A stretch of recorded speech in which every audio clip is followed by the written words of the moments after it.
While we're out here today, I do need everyone's seat on the seat. This includes children, because animals, I just got off a tour, the caribou just did this, run right in front of my tram, and I have to throw the brake on suddenly. And braking into this tram is very different than braking in your car at home because of all the trailers. So in 1971, they donated over 500 acres of land to Parks Tacoma. And on July 17, 1975, we opened our doors for the very first time.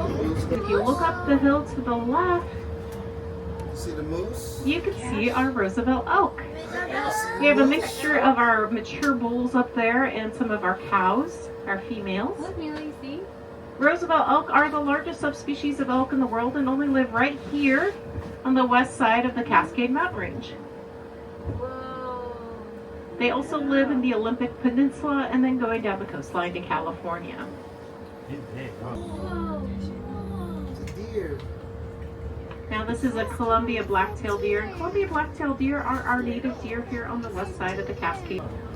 So the cedar trees are off to the right. You'll see nothing's growing underneath them because they create a very high, very thick canopy that doesn't allow the sun to come through. It also doesn't allow the rain to come through. So it's a great place to seek out shelter if you are a deer.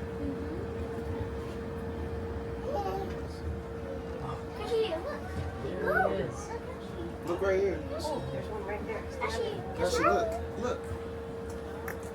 Wow. It's a goat. Whoa, he's like It's a right there. goat.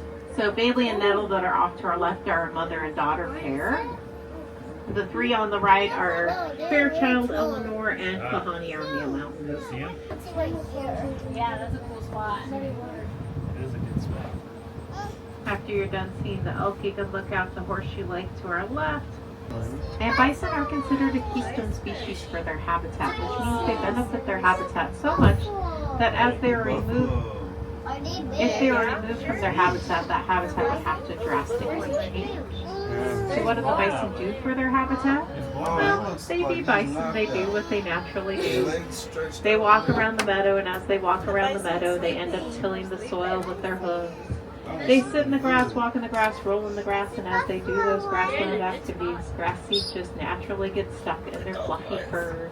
And then when they shed their winter coat, they spread those grass seeds around. Or when they roll in their wallows, they spread those grass seeds around to help replant the meadow. And they eat a lot of grass. And if you eat a lot of grass, you know what happens next. Yeah, they fertilize a whole lot of grass. And they're really good at that. Oh, I So they are considered the gardeners of the meadow. They till the soil, they plant the You seeds, see it? and they Bye, work bye, well. All benefiting the meadow and all of the animals that live in the meadow. Okay. But